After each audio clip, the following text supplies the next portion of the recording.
Hello दोस्तों, आज के इस वीडियो में हम उन 11 बातों के बारे में जानेंगे जो हमें श्री भगवद गीता से सीखने को मिलती हैं। इन 11 सीखों को मैं आपको एकदम सिंपल हिंदी, इंग्लिश, उर्दू जो शब्द मुझे मिले हैं उन शब्द में मैं आपको समझाऊंगा। इसलिए अगले कुछ मिनट्स आपको मेरे एक एक शब्दों को ध्यान से सुनना समझना पड़ेगा। बिना समय बर्बाद किए बढ़ते हैं इतिहास के उसके सबसे बड़े ज्ञान के खजाने की तरफ, जो इस दुनिया के नहीं बल्कि इस सृष्टि की सबसे बड़ी मोटिवेशन श्री कृष्ण द्वारा दिया गया और जिसको बड़ी आसानी से समझकर और आसानी से फॉलो करके कोई भी इंसान वो सब पा सकता है जो वो चाहता है। चाहे खुशी का हो, चाहे सफलता मांगी हो, चाहे मैनेजमेंट सीखना हो, चाहे अपनी जिंदगी बेहतर बनानी हो। श्री भगवद गीता से ज्यादा महान कोई और दूसरा कोर्स नहीं हो सकता। तो आइए शुरू करते हैं। मैं कोशिश करूंगा कि आपको सिंपल से सिंपल वर्ड्स में कैसे भी करके आपको इन 11 सीखों को अच्छी तरह से समझा पाऊं। इस दुनिया में कुछ भी अच्छा या बुरा बिना किसी कारण के नहीं होता। एक बार पुराने टाइम में एक गांव में एक गरीब औरत रहती थी। उसका जब बच्चा हुआ तो बिल्कुल स्वस्थ था, लेकिन एक बार किसी इंसिडेंट की वजह से उस बच्चे की हाथ की उंगली कट गई। वो औरत बहुत दुखी हुई कि मेरे बच्चे के साथ ऐसा होना था, कि पता नहीं भगवान को मेरे से क्या दुश्मनी थी जो मेरे ही बच्चे की उंगली काट ली। समय बीतता गया। उस गांव में एक दिन साधु के वेश में एक महाबली राक्षस आया। वो राक्षस अपनी शक्तियां बढ़ाने के लिए बहुत सारे बच्चों की बलि चढ़ाना चाहता था। उसने इस बच्चे को किडनैप किया, लेकिन जैसे ही वो उसकी बलि चढ़ाने लगा तो उसके अपने गुरु की शर्त याद आ गई कि जिस भी बच्चे की बलि चढ़ाओ तो उसके सभी अंग सही सलामत होने चाहिए, और उसको मजबूरी में उस बच्चे को जिंदा छोड़ना पड़ा। और उस दिन उसकी मां को रियलाइज हुआ, और जो कि इस वीडियो में सबसे पहली सीख थी, कि इस दुनिया में जो भी कुछ होता है, चाहे अच्छा हो चाहे बुरा हो रहा हो, वो कभी भी बिना किसी कारण के नहीं होता। तो हम बात करते हैं अब सीख नंबर 2 की। आप किसी भी कंडीशन में कर्म किए बिना और उसका फल पाए बिना नहीं रह सकते। ऐसा हो ही नहीं सकता कि इंसान का शरीर एक सेकंड के लिए बिना काम किए रह सका हो। ऐसा हो ही नहीं सकता कि इस सृष्टि का एक एक कण एक सेकंड के लिए बिना किसी कर्म के रह सके।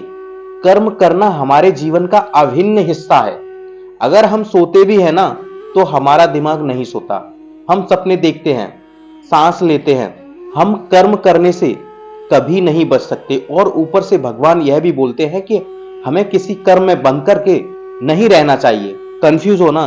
देखिए, हम न तो किसी भी पल कोई काम किए बिना रह सकते हैं और न ही हमें कर्म में बंद करके रहना चाहिए।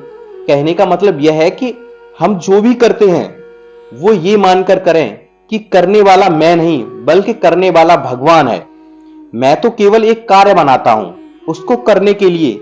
इस काम को मैं नहीं कर रहा, बल्कि ये काम मेरे द्वारा हो रहा है, मेरे द्वारा कराया जा रहा है।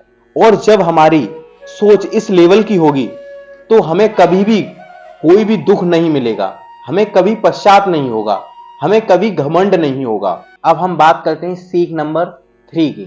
दूसरों के गुलाम रहकर खुश रहने की बजाय आजाद होकर खुद के दुखों का सामना किया जाना चाहिए।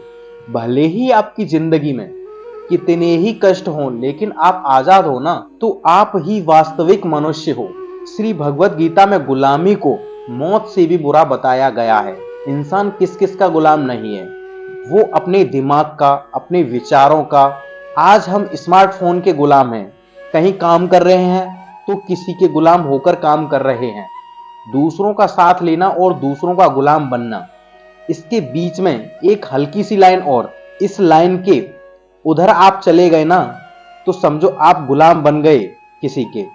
और वो लाइन है सेल्फ रेस्पेक्ट। जब तक इंसान अपनी सेल्फ रेस्पेक्ट बना करके कोई भी काम करता है तब तक वो आजाद रहता है। लेकिन जब वो किसी के सामने इतना गिर जाता है कि उसकी सेल्फ रेस्पेक्ट खत्म होने लगती है, तो उसकी लाइफ समस्याओं से घिर जाती है और वो गुलाम बन जाता है। इसलिए दूसरों का गुलाम रहकर खुश होने से अच्छा है कि आजाद होकर खुद की समस्याओं का सामना किया जाए। अब हम बात करते हैं सीख नंबर 4 की। वासना यानी डिजायर, गुस्सा यानी एंगर, और लालच ग्रेट, ये तीनों नरक के दरवाजे हैं। डिजायर्स बिना किसी मकसद के तो हम जिंदगी जी नहीं सकते। देखो, अगर मकसद पूरा करने के लिए हमारे मन में डिजायर्स होना बहुत जरूरी है, लेकिन जब वो मकसद केवल ही केवल खुद तक सीमित ही होकर रह जाएं और आपको इस बात से कोई फर्क ना पड़े कि आपके डिजायर्स की वजह से सामने वाले का कितना नुकसान हो रहा है, तो फिर डिजायर्स ना बहुत दुख देने वाले हैं, क्योंकि कभी ना कभी उसके गलत नतीजों का मुकाबला आपको करना ही पड़ेगा। गुस्सा गुस्सा के बारे में क्या बोलूं। गुस्सा हमारे कमजोर होने का सबसे बड़ा सबूत है।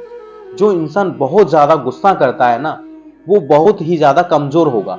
ठीक, अगर किसी के अच्छे के लिए आपने गुस्सा की एक्टिंग कर ली तो समझ में आता है, लेकिन ये क्या बात हुई कि बीपी हाई हो गया, आंखें लाल हो गई, पसीना आ गया, पूरी आप आउट ऑफ कंट्रोल हो गई, तो गुस्सा करना बेकार है बिल्कुल। अब बात करते हैं हम लालच। सोने की मुर्गी, आपने कहानी तो सुनी होगी ना। एक सोने की मुर्गी दिन में एक सोने का अंडा देती थी, लेकिन एक दिन उसके मालिक ने अपने मन में लालच किया कि भैया, अगर ये मुर्गी डेली एक अंडा दे रही है तो इसके पेट में पता नहीं कितने अंडे होंगे, और मैं एक एक अंडा करके आज ही मैं मुर्गी का पेट काट करके पूरे अंडे बाहर निकाल लेता हूं। और आखिर में क्या हुआ, मुर्गी मर गई। उसको अगले दिन से कुछ नहीं मिला, जितना उसको मिल रहा था उसके लालच की वजह से वो भी उसके हाथ से छिन गया। वासना, गुस्सा और लालच, ये तीनों नरक के दरवाजे हैं। अब हम बात करते हैं सीख नंबर 5 की। इंसान जब पैदा होता है तो वह नंगा आता है, और जब वह मरता है तब भी उसको ऐसे ही जला दिया जाता है।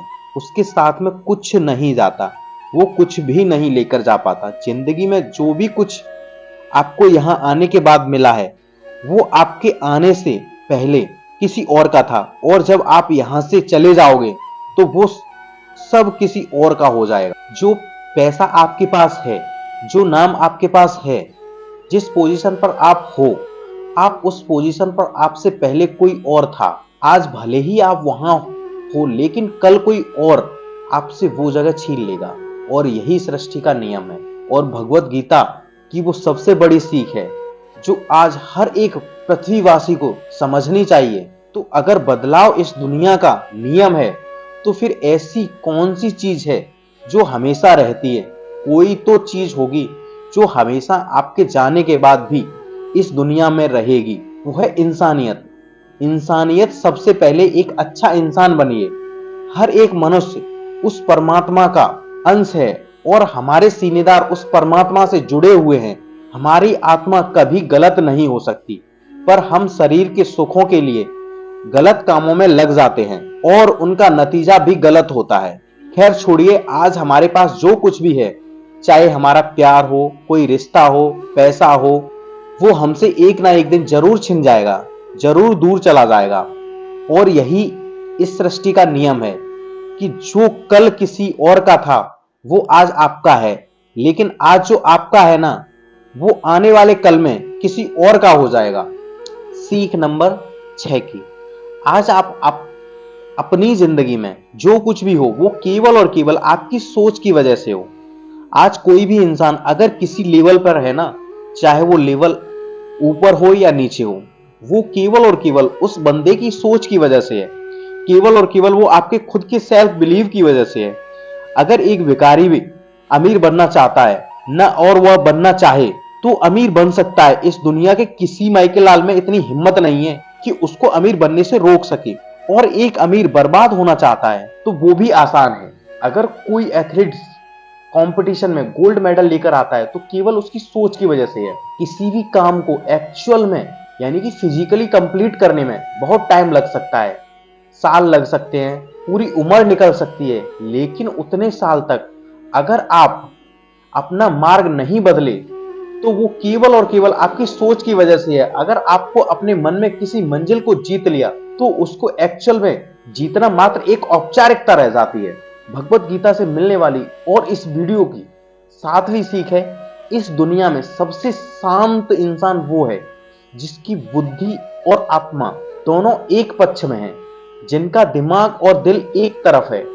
सुनने में अजीब है, वो इंसान कभी भी खुश नहीं रह सकता जिसकी विचारों में बहुत सारी इच्छाएं होती हैं और जब इच्छाएं पूरी नहीं होती तो उस बंदे के अंदर क्रोध पैदा होने लगता है कि मेरा ये काम क्यों नहीं हो रहा है। अगर आप अपने आप को काबू में करके वो कर पाते हैं जो आप करना चाहते हैं और जो वास्तव में सही है और आपको संतुष्टि देता है और जो कि वास्तव में आपको करना चाहिए, तो आपको खुश रहने से कोई नहीं रोक सकता। हमारे मन के अशांत रहने का सबसे बड़ा कारण है यही है कि हम बहुत सारे डिजायर्स के पूरे होने की शर्त पर खुशियों को बांध कर रख देते हैं एक कोने में, जबकि हैप्पीनेस क्या है? खुशी एक मानसिक अवस्था होती है। इसलिए ही कहा जाता है कि जो आपका मन करे वो कीजिए। अगर आपका मन करता है कि यार खुले आसमान में उड़ान भरूं मैं, तो उड़ान भरिए। अपने विचारों का अपने दिल से सहमत रखिए। अब हम बात करते हैं सीख नंबर 8 की। कोई भी काम अच्छा हो या बुरा केवल एक वजह से बनता है कि उसके करने के पीछे आपका इरादा कैसा है, आपका इंटेंशन क्या है। उसको करने के पीछे आप उस काम को क्यों करना चाहते हैं? क्या आप उस काम को इसलिए कर रहे हैं कि जिससे आपका कोई स्वार्थ पूरा हो, या उस काम को इसलिए कर रहे हैं कि किसी का भला हो जाए? काम भले ही एक ही हो, लेकिन उसका नतीजा इस बात पर डिपेंड करता है कि आपका उद्देश्य सही है या बुरा। महाभारत के युद्ध में लड़ाई पांडव ही कर रहे थे और लड़ाई कौरव भी कर रहे थे, पर दोनों के उद्देश्य भी बिल्कुल विपरीत थे। पांडव धर्म के लिए कर रहे थे और कौरव अधर्म के लिए। दोनों एक ही मैदान में थे और दोनों ही अपनी पूरी तरह ताकत के साथ एक दूसरे से लड़ रहे थे। काम एक होने के बाद भी, मेहनत एक होने के बाद भी कौरव हार गए और पांडव जीत गए। कारण था इंटेंशन, इरादा। एक का इंटेंशन सही था, दूसरे का इंटेंशन गलत था। अब हम बात करते हैं सीख नंबर 9। सच्चाई और अच्छाई न कभी हराया जा सकता है और न कभी छुपाया जा सकता है। इसलिए सच कहने से और अच्छे काम करने से कभी मत डरिए। इस विषय के बारे में भगवान बुद्ध भी कहते हैं कि सच्चाई और सूरज को ज्यादा देर तक छुपाया नहीं जा सकता। सच्चाई और चंद्रमा ज्यादा देर तक छिपाया नहीं जा सकता। एक वक्त आने पर उनको दुनिया के सामने आना ही होता है। आप उनको सामने आने से रोक नहीं सकते। इसलिए अगर आज आप कोई ऐसा काम कर रहे हो जो गलत है, जिसमें झूठ है, तो आपको उस काम को आज ही छोड़ देना चाहिए, क्योंकि किसी न किसी दिन आपकी सच्चाई इस दुनिया के सामने जरूर आएगी। हम आजकल अपनी लाइफ में खूब सारे झूठ बोलते हैं, कई बार किसी के आरोप से बचने के लिए, तो कई बार अपने फायदा देखने के लिए झूठ बोलना पड़ता है। श्री भगवत गीता में यह भी कहा गया है कि अगर आप कोई ऐसा सच बोलते हैं कि जिससे किसी मासूम के साथ अन्याय होता है, तो ऐसा सत्य अच्छा नहीं होता। और अगर आप ऐसा असत्य बोलते हैं जिससे किसी का भला होता है पर किसी का नुकसान नहीं होता, तो ऐसा असत्य भी बुरा नहीं होता। किसी का बुरा नहीं होना चाहिए, किसी के साथ अन्याय नहीं होना चाहिए। इस सत्य असत्य और असत्य सत्य को समझना बहुत बारीकी का काम है। इसलिए अपने विवेक से 2 बार सोच करके उसके बाद ही निर्णय लें कि आपको क्या बोलना चाहिए, क्या करना चाहिए। अब हम बात करते हैं सीख नंबर 10 की। अगर आप जिंदगी में कुछ पाना चाहते हो तो आपको उसके लिए संघर्ष करना पड़ेगा, और अगर आप संघर्ष नहीं करना चाहते तो आपको इस बात का दुख नहीं होना चाहिए कि आपको वो सब हासिल नहीं होगा जो आप हासिल करना चाहते थे। You much accept result of your convince. अगर आपको अपने कर्मों का अच्छा नतीजा चाहिए या आपके लिए अपनी जिंदगी में कुछ हासिल करना बहुत जरूरी है, तो फिर आप ये मत देखिए कि मेहनत करने का सही समय कौन सा है। आप यह मत देखिए कि आपको भूख लग रही है, प्यास लग रही है। आप यहां मत देखिए कि आपको नींद आ रही है या गर्मी लग रही है या सर्दी लग रही है। अगर आप जिंदगी में कुछ पाना चाहते हैं या आपकी जिंदगी में किसी लक्ष्य के बहुत खास मायने हैं, तो आपको संघर्ष करना ही पड़ेगा। और अगर संघर्ष नहीं करना चाहते तो फिर आपको जितना कम मिले या नहीं मिले, या आपका बुरा हो, आपके साथ गलत हो, आपके साथ अन्याय हो, आपके अंदर होनी चाहिए इतनी हिम्मत कि आप उन दुखों को सहन कर सको, क्योंकि ये आपकी लाइफ थी, आपका ड्रीम्स था और आपकी मेहनत थी। जिसको मेहनत करनी थी वो मेहनत करके सुकून को भोग रहा है, और जिसको पूरे सपने देखने थे वो आज भी वैसा ही है जैसा वो तब था।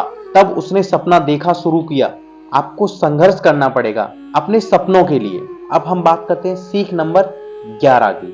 आपको काम करने के लिए झूठ है, लेकिन आप कभी भी अपने आप उस काम में होने वाली आपकी जीत या हार में खुद को बांधकर नहीं रखना चाहिए। ये एकमात्र ऐसी चीज है जो अगर इंसान समझ ले तो उसकी 100% दुख समाप्त होते हैं और वो बिना डिस्टर्ब हुए मेहनत कर सकता है, और ऐसी कोई मंजिल नहीं बचेगी इस दुनिया में जिसको वो हासिल ना कर सके। और सबसे शानदार यह बात होगी कि बहुत कुछ अचीव करने के बाद भी आपको कभी घमंड नहीं होगा। आपका कभी भी किसी काम को करने का उद्देश्य नहीं होना चाहिए। अगर मैं ये काम कर दूंगा तो मुझे ये फल मिलेगा। अक्सर ये होता है कि हम मेहनत तो करते हैं, लेकिन उस मेहनत से ज्यादा हमारे मन में डिजायर्स होती हैं और हम ये सोचते हैं कि यार मैं इतनी मेहनत कर रहा हूं तो मेरे को सक्सेस क्यों नहीं मिलेगी, मेरे को मिलनी चाहिए, मैं डिजर्व करता हूं। और हमारी एक्सपेक्टेशन इतनी हाई हो जाती है जितनी हमारी मेहनत होनी चाहिए। लेकिन अगर आप अपने काम में सफल नहीं हो पाते, एक बात जरूर याद रखना चाहिए कि अगर आप इस काम में सफल नहीं हुए तो कोई और इस काम में जरूर सफल हुआ होगा, क्योंकि उसने आपसे ज्यादा मेहनत करी ऑफिशियली, और वो सफलता उसको न मिल पाती, आपको मिल जाती तो उसके साथ में अन्याय होता। कहीं ना कहीं अन्याय होता, क्योंकि उसने आपसे ज्यादा मेहनत करी, क्योंकि उसके कर्म आपसे ज्यादा संघर्षशील रहे। और जिस दिन आपका कर्म सबसे ज्यादा संघर्षशील बन जाएगा उस दिन सफलता आपकी भी हो जाएगी, इसमें कोई डाउट नहीं है। लेकिन श्री भगवत गीता में श्री कृष्ण रिजल्ट के बारे में सोचने से तो क्लियर मना करते हैं कि अर्जुन, तू चाहे ये लड़ाई जीते या हारे, तू आएगा मेरे पास ही। ना तो ये है कि जीत करके कहीं और चला जाएगा, और ना ही ये है कि हार करके कहीं और चला जाएगा। जैसा सब पहले था वैसा बाद में भी होगा। इसलिए उठ और इस युद्ध के परिणाम के बारे में सोचे बिना ये समझकर लड़ाई कर कि ये लड़ाई तू नहीं बल्कि मैं यानी कि खुद स्वयं श्री कृष्ण कर रहे हैं। और फिर जो भी परिणाम आए इस लड़ाई का, कि अर्जुन को केवल लड़ाई लड़नी थी, वो लड़ा, और श्री कृष्ण का काम परिणाम देना था, उन्होंने दिया भी। श्री कृष्ण ने कहा है कि हे अर्जुन, तू तो केवल एक जरिया है उस काम को करने का, तू तो केवल एक छोटी सी वजह है उस काम को, पर वास्तव में तो मैं कृष्ण ही कर रहा हूं उस काम को। दोस्तों, आप केवल अपनी मेहनत पर ध्यान दीजिए। कोई आपको लूजर कहे या आपको कहे, आपका काम है केवल और केवल काम करना, मेहनत करना,